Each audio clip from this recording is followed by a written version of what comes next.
सतनाम सत्सय। बौद्ध धर्म के एक पवित्र पुस्तक त्रिपिटक का जो मुख्य ग्रंथ है धम्मपद, वह विश्व प्रचलित है।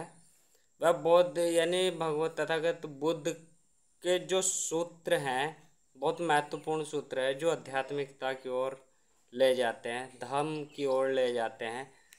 तो उसका वर्णन है कि मार से अपने आप को कैसे बचाएं। अच्छा, मार अर्थात प्रकृति के जो गुण होते हैं, काम, क्रोध, लोभ, मोह, अहंकार, यानी उनसे कैसे बचा जाए, अर्थात शीलों को कैसे अपने जीवन में उतारा जाए।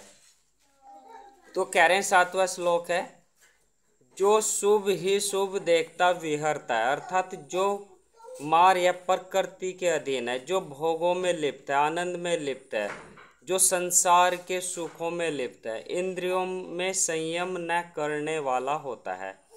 यानी जो इंद्रियों में संयम नहीं करके संसारिकता में इंद्रियों को लगाता है, भोजन में मात्रा को नहीं जानता है, यानी खाने में आनंद ले रहा है, अत्यधिक खाना खा रहा है, तो अत्यधिक खाना खा करके उसे आलस्य आएगा, वह प्रमादी हो जाएगा।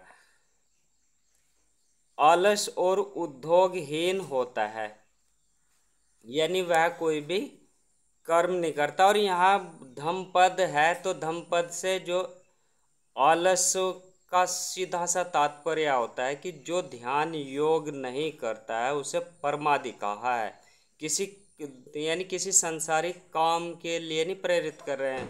धम्मपद का वर्णन है, तो धम्मपद में सीधा से यानी बौद्ध धर्म में ध्यान योग करना सिखाया जाता है। तो आलसी व्यक्ति कौन है या प्रमादी व्यक्ति कौन है? जो ध्यान योग नहीं कर रहा है। मनुष्य शरीर धारण करके भी जो ध्यान योग नहीं कर रहा है वह प्रमादी है, आलस्य मनुष्य है, और वो उद्योगहीन है, कर्महीन है।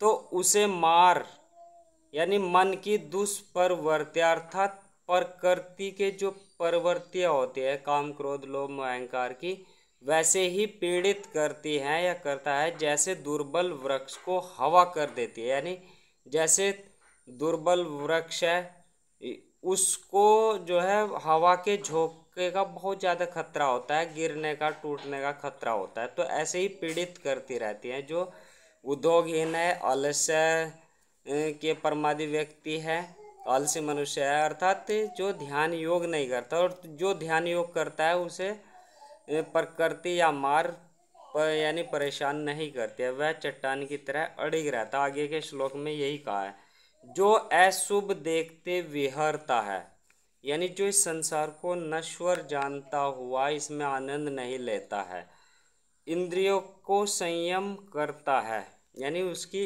अपनी इंद्रियों पे जो पांचों इंद्रिय होते हैं उस पर पूर्ण कंट्रोल होता है, भोजन में मात्रा को जानता है, अर्थात खाना कितना खाना चाहिए और कैसे शाकाहार का यूज करना चाहिए, मांसाहार का त्याग करता है, अर्थात जो भोजन की मात्रा और उस भोजन की प्रकृति को जानता है, श्रद्धावान है तथा उपयोगी है, अर्थात ध्यान अपना जो समय है मिला हुआ है प्रत्येक दिन का, उसको ध्यान योग में लगाता है, अर्थात उसका उपयोग करता है, उपयोगी है। उसे शिला में पर्वत, यानी उस ध्यान योगी को शिला यानी पर्वत से एक तुलना की गई है कि उसे शिला में पर्वत को जैसे वायु नहीं हिला सकती है वैसे ही इसे मार नहीं हिला सकता, अर्थात प्रकृति के जो अवगुण है वैसे छुएंगे भी नहीं।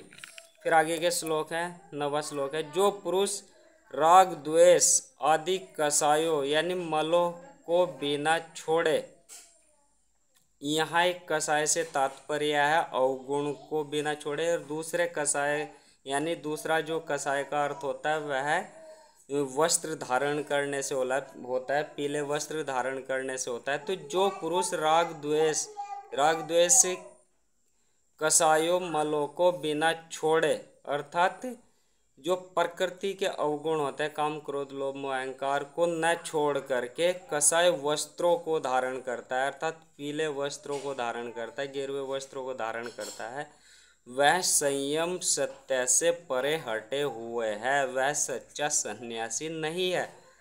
जो प्रकृति के अधीन है, अर्थात जो जिसका अपनी इंद्रियों पर कंट्रोल नहीं है, वह सच्चा सन्यासी। यहाँ पर धम्मपद में कह रहे हैं कि वह सच्चा सन्यासी नहीं है और वह कसाय वस्त्रों को धारण करने का भी अधिकारी नहीं है। फिर आगे का श्लोक है 10वां।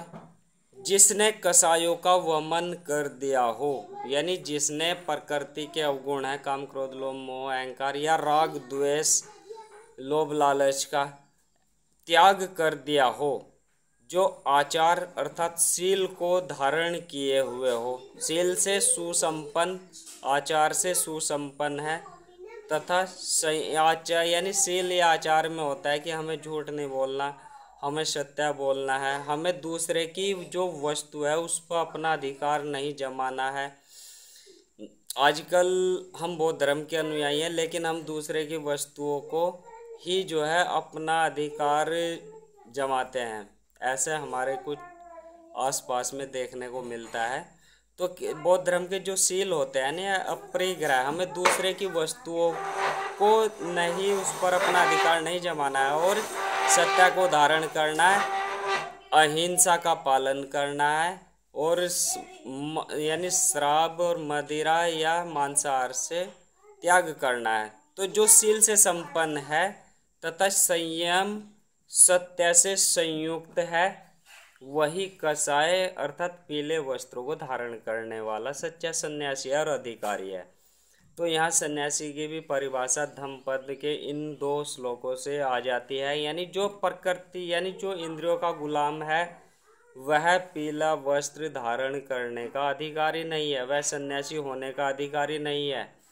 और जो प्रकृति के अवगुणों को छोड़ करके यानी ईश्वरीय सद्गुणों को अपना लेता है, संयम क्षमा संतोष विवेक और विनम्रता अर्थात पंचशील को धारण कर लेता है, वह सही अर्थों में कसाय पीले वस्त्र या गेरुआ वस्त्र धारण करने का सच्चा अधिकारी होता है और वही सच्चा सन्यासी होता है। तो आइए इस ओर बढ़े, ध्यान योग करें, परमादि न बने, अपरमादि होकर के ध्यान योग में सतत अभ्यास करिए, शील को धारण करिए। सतनाम सत साहिब।